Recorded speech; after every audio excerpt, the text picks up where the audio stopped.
Hey guys, it's Jordana, founder of Embarkability, and this week I want to talk about decisions and decision making. I've spoken to a lot of clients recently who are really struggling to make decisions, whether that's about who they want to work with or what program they should be offering, whatever it might be, they're really struggling.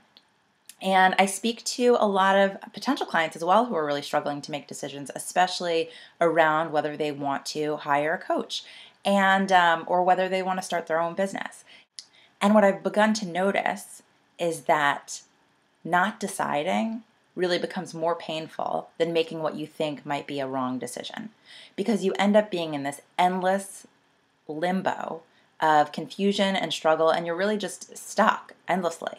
So I want to give you some tips about how you can go from overwhelm and confusion to making a confident and clear decision.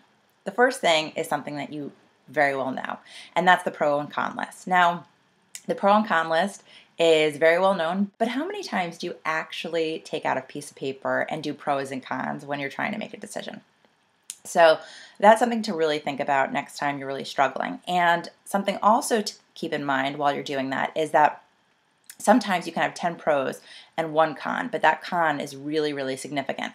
So in order to measure everything accurately, label them 1, 2, and 3. And ones are not very important, twos are kind of important, and threes are super important. So that way you can really measure that regardless of how many are in each side, that based on the importance of it, you can really get a bit better sense of which side wins.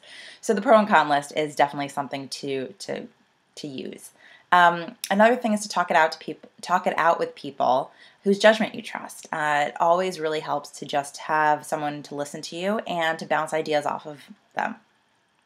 And the last thing, which is really so simple but really very profound, is to give yourself a deadline to decide. So let's say you really are just like, I cannot decide today. I can do the pro and con list and I can talk to people, but I just cannot decide today. And that's cool. But you need to give yourself a deadline as to when you're going to make that decision. And what that does is that really frees you up, because you allow yourself the space and time to think about what you want. But at the same time, you give yourself a limit and you say, okay, you know what? At this point, I'm done. I am going to think about this until the cows come home, until next Sunday, and then I'm making a decision, whatever it might be.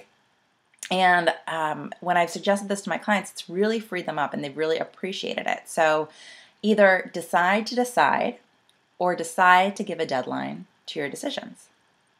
Until next time, bye.